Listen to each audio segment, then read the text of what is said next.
Hi, welcome and welcome back to my channel. Today, this afternoon is again a rare occasion when I managed to put both of my kids down for their nap time at the same time. We'll see how long they're gonna nap. I turned the sound off on the baby monitor because it makes a lot of shuffling noise, so I'll be checking on my baby quite frequently. Today I wanted to sit down and talk about the things that I did to be a less overstimulated mom, because during the past 2.5 years, I've been so overstimulated, exhausted, and I realized that I need to stop being like that. I realized that things can be different, and it's only in my own hands. I have to change the way I do things with the kids around the house, the way I do things for myself, to not be that overstimulated and tired and grumpy all the time. I realized that every time that I'm filming, I am drinking poppy, but that's because it takes a lot of effort to put both of the kids down for the nap at the same time, and I just need something to drink, and water is okay, but I want to have something yummy, and this is my little sweet treat. I try not to eat processed sugar. I don't buy anything sweet or junk food, but I drink this. It has like 5 grams of sugar, which I allow myself from time to time. So let's begin. Things that I did to feel less overstimulated. And number one is meal plan and meal prep. You can't imagine how tired and overstimulated you get when the kids are screaming, they need your attention, they want to play with you, and you have to be in the kitchen cooking every day or multiple times a week. It's easier for me to spend 2 days a week and have all of the food prepped, and not only prepped but placed in containers. I place everything in containers by portions for everyone, so that it was easier for me during breakfasts and lunches and dinners. I just take out all of those containers and warm them up, and I don't need to waste my time taking the bigger containers or pans and pots and putting all of the food in the plates and then warming everything up and putting everything back.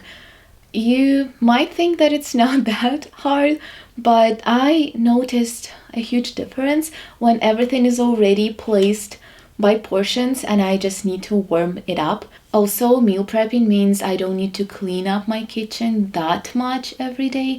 I just need to put all of the dishes in the end of the day in the dishwasher, and I don't need to do a lot of cleaning. And meal planning, this is something that I started doing this year.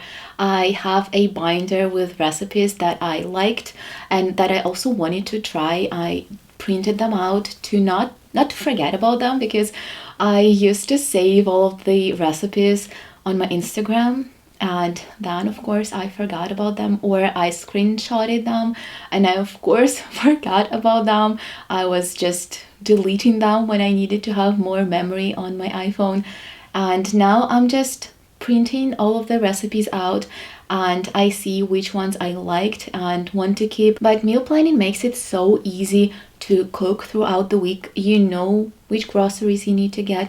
You kind of know how much time you need to dedicate to each specific meal. The next thing that I did is I removed all of the clutter from the open surfaces, and by that I mean, for example, this dresser. We don't have anything on the dresser now, and we used to have a diaper caddy there and some toys, and we always had some kids' clothes and towels, because we had all of that mess on top of the dresser, and we have a toddler. All of that mess ended up being on the floor and somewhere around the house. And then there were several things on the table that I have right here, and they always ended up on the floor.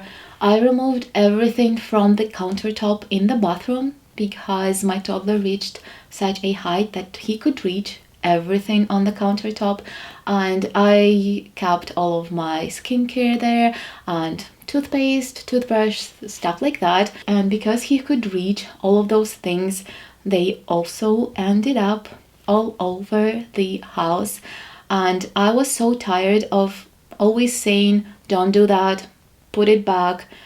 It was always a fight, and he's just a kid. He's not even 2.5, so even though I'm teaching him not to throw things around, still it happens, and it happens quite often. So I made a decision to put everything somewhere where he can't even take it, he can't reach it. For example, all of the things from the countertop in the bathroom I put on the top shelf in the bathroom, and we need to buy a small cabinet to put on the wall to put all my skincare, because it's not really convenient to have my skincare in another corner of the bathroom and always have to bring it back and forth. When it comes to this dresser, I like not having anything here, but I usually put this basket that is currently on the floor, but I usually put this basket over there. It has all of the baby toys. I don't know what it is about toddlers and loving to throw things around.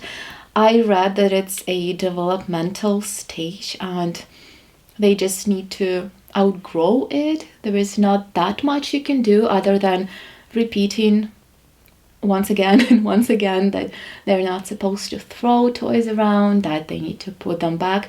He's really good at putting them back. It's just sometimes he's not in a mood, so I have to go and pick everything up and clean up all of the messes. So that's why I removed everything from the surfaces. Another thing that I did, and I did it last week, was I removed all of the toys from my toddler's room and from the living room, and then I only brought 2 toys into his room and 3 toys into the living room, so that he had only 5 toys to play with for a few days. And I tried doing toys rotation before, ever since he was born, and at first it was easy to do, and then I started bringing more and more toys because he was getting tired and bored of the old toys. But I did not take the old toys anywhere because I didn't have a storage for any of the toys. I tried putting them in the container and hide them in his room. Then he would see that container and ask for all of the toys. So a few weeks ago we actually built a storage in one of the bedrooms, in one of the smaller kids' bedrooms, and now we have a place for all of the toys, to store all of the toys, and it made it easier to do a toy rotation. And the same goes with the baby toys, but it's easier with the baby toys because I just have them in a basket, and it's easy to grab the basket, give him a few toys to play with, and then put those toys back in the basket. Now that my toddler only has anywhere from 5 to 7 toys to play with, it's easier to clean up, and I don't have any visual clutter in the living room because most of the toys end up in the living room. That's where we spend most of our time. So I don't have any visual clutter on the surfaces and on the floors, which is so great for a mom who gets easily overstimulated. The next thing that I did, and that was huge for me, and that is I stopped cleaning the kitchen during the day. I only clean up the kitchen when my partner is home. Before that, I tried my best to clean up the kitchen in the morning or during the afternoon so that it was perfectly clean by the end of the day.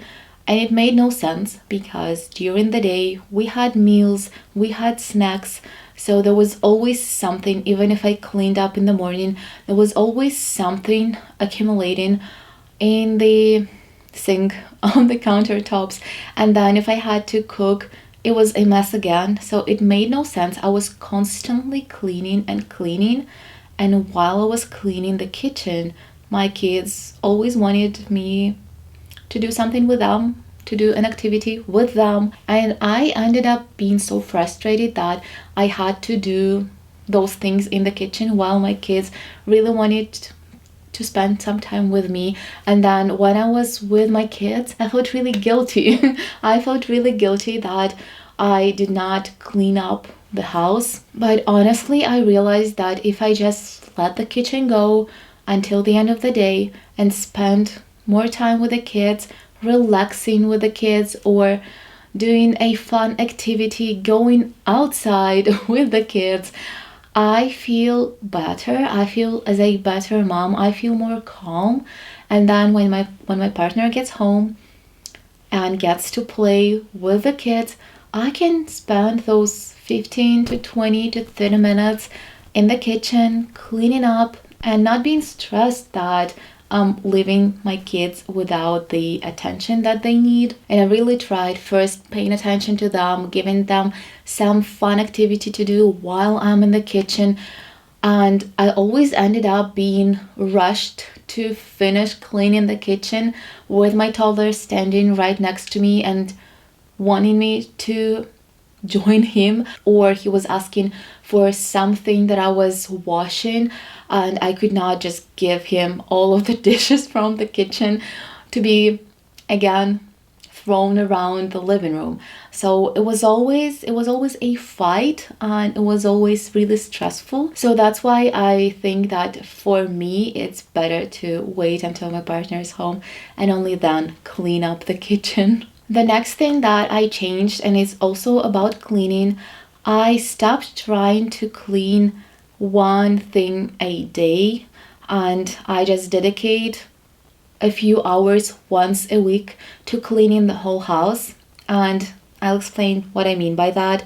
Before that, my schedule was, of course, cleaning the kitchen, yes, in the end of the day, but one day I would clean the bathroom, the next day I will do the windows on the floors, the next day I'll do another bathroom or something else. There was always something that I was cleaning, and that also made me exhausted because I felt like all I was doing was either spending the time with the kids, doing some activities with the kids, or cleaning or cooking, and there was barely even the time for myself.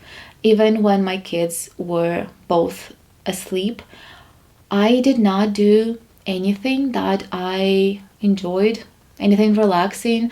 For example, basic reading, or filming a YouTube video, which I like doing, or editing, or even thinking of ideas of what I want to film, or journaling. I stopped dedicating any time for myself. I didn't even do my nails, which I love. I love having freshly done nails. And I'm not even talking about doing my makeup or working out. I completely stopped doing anything that I enjoy, even though I promised to myself this year that I will be more intentional in doing the things that I need to do for my mental health, for my physical health. I completely stopped doing those things, and I was solely focused on the kids and the house. And of course I was really drained because I was trying to pour from an empty cup, and I needed to fill my cup first, which I forgot to do. A few days ago I realized that I'm almost 9 months postpartum, and one thought led to another, and I realized that I really need to dedicate a little bit more time to myself. By the way, one of the things that I was doing in the beginning of the year was waking up at 4 to get more time for myself, and I stopped waking up that early. I always now wake up with the kids because my youngest is teething, and most of the nights I wake up so often that I am sleep deprived.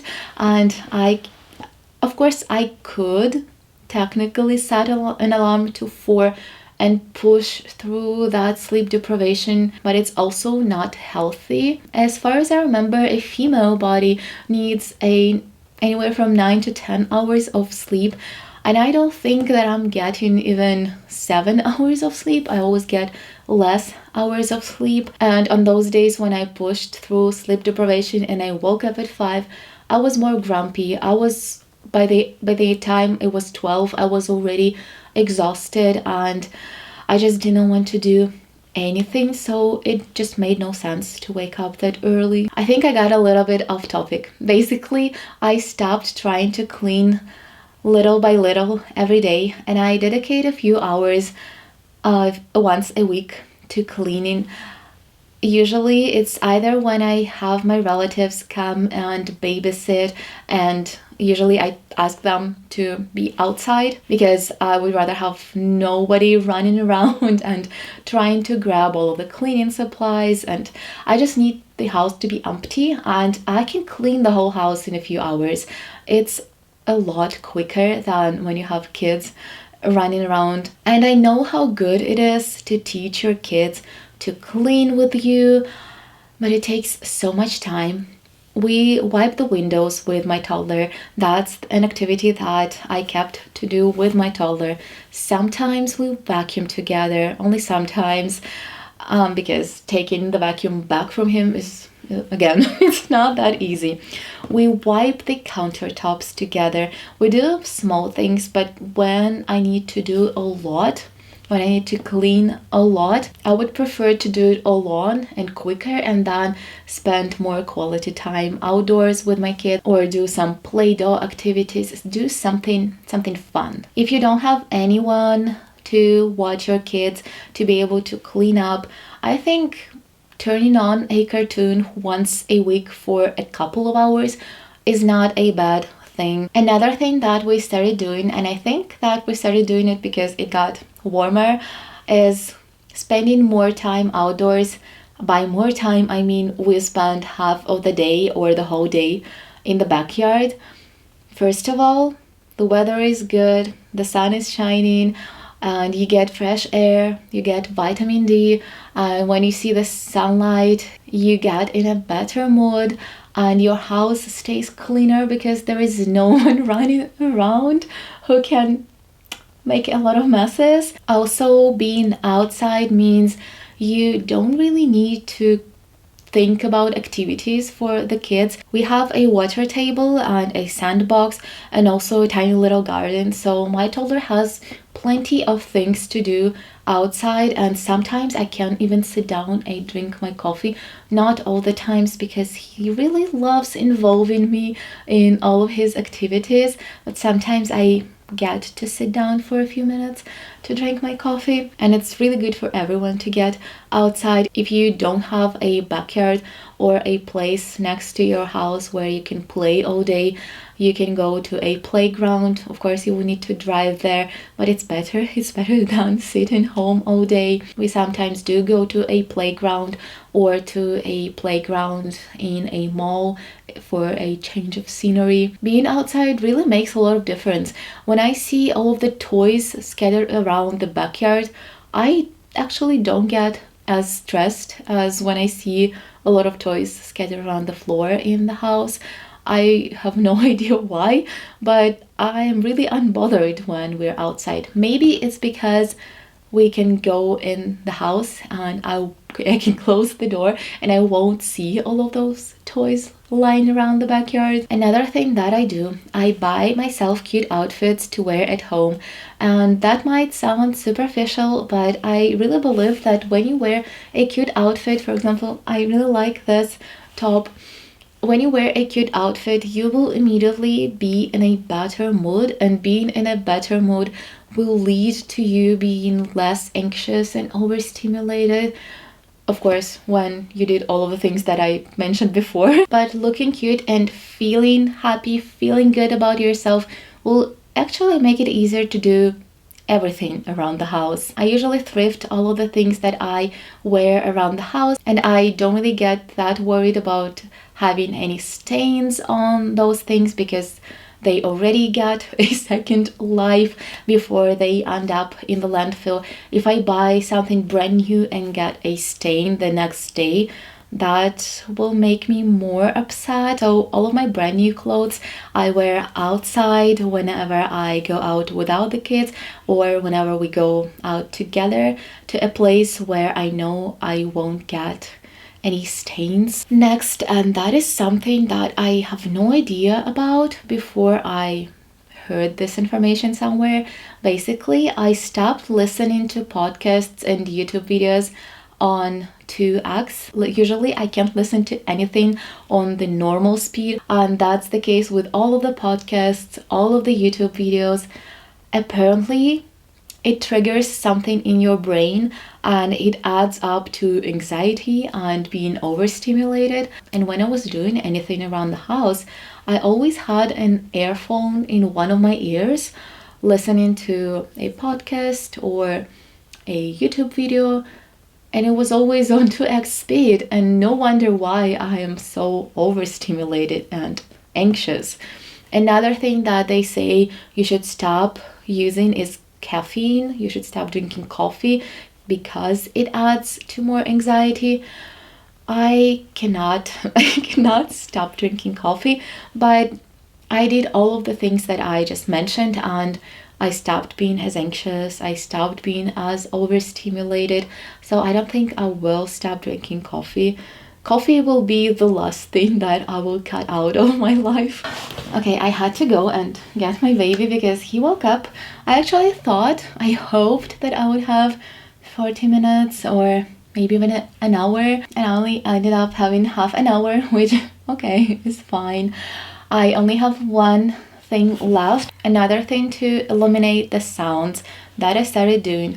I only have one laundry day per week, and usually it's on the weekends because that's the time when, first of all, both my partner and I are home, and we spend more time outdoors, even more time outdoors than when I'm home alone, because when I'm home alone, I need to do all of the things for both of the kids and it takes more time, so I spend more time at home. And when both of us are home, I can do the things that I need to do more quickly. So I only do laundry on the weekends because I will not hear the sound of the washing machine and the dryer. They are quite loud.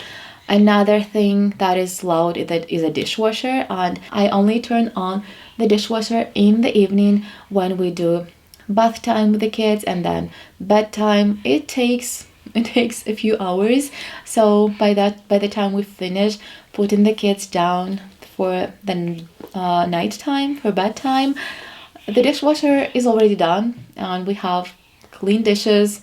And I don't unload it in the evening. I either unload it in the morning or in the end of the day before loading the next pile of dishes. I don't usually have the TV on. If I turn on something for my toddler, it's only for about 20 minutes, once or twice a day. My baby is babbling and he does not give me a chance to say a word.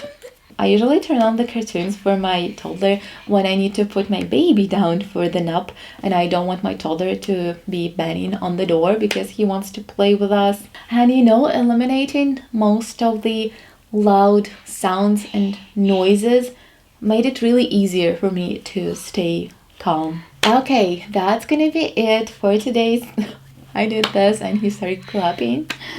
Yay!